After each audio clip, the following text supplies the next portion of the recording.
One of the items I make to sell online and in my retail store is a Noah's Ark, and this is the ship's hull.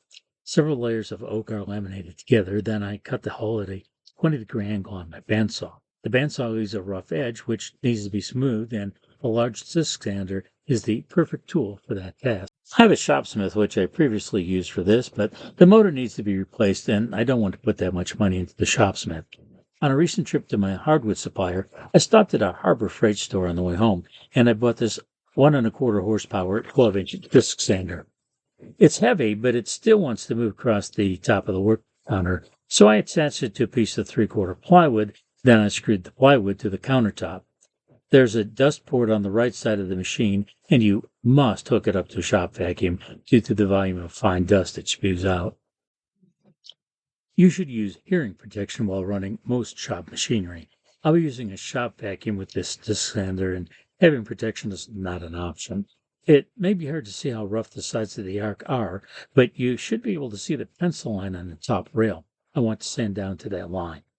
I set the miter gauge on the sander to 20 degrees and added an RZ dust mask. Dust mask is another mandatory piece of safety equipment when using a sander. I turned on the shop vacuum, started the disc sander, and gave it a few seconds to come up to speed. The disc sander turns counterclockwise, and you need to be aware of that. If you feed a workpiece into the right side of the disc, the machine will want to pick it up out of your hand and send it flying. By working only on the left side of the disc, the motion of the disc is pushing the workpiece downward where it is supported by the miter attachment. An abrasive cleaner should be used periodically with a disc sander to clear clogged sawdust. It will greatly expand the life of the sanding discs and make the work easier and faster as well.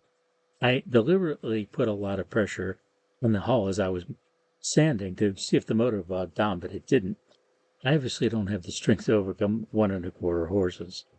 But once I knew the tool had power to spare, I went back to applying the normal amount of pressure to get a smooth finish. Every few passes, I pulled the workpiece away from the sander to check my progress.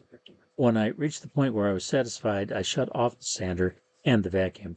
I noticed the disc spins for a while after the power's off, so I need to keep that in mind as a safety issue. I'm not done, but I'm close to it. The sander does a nice job, and as I mentioned, it has plenty of power. I would say a small shop that has occasional use for a disc sander will be pleased with this machine. It came with a 60 grit disc, and I immediately replaced that with a 120 grit sandpaper. After sanding 2 of these hulls, I can report that the shop vacuum picked up most of the dust where, when I used the shopsmith, it was a huge mess.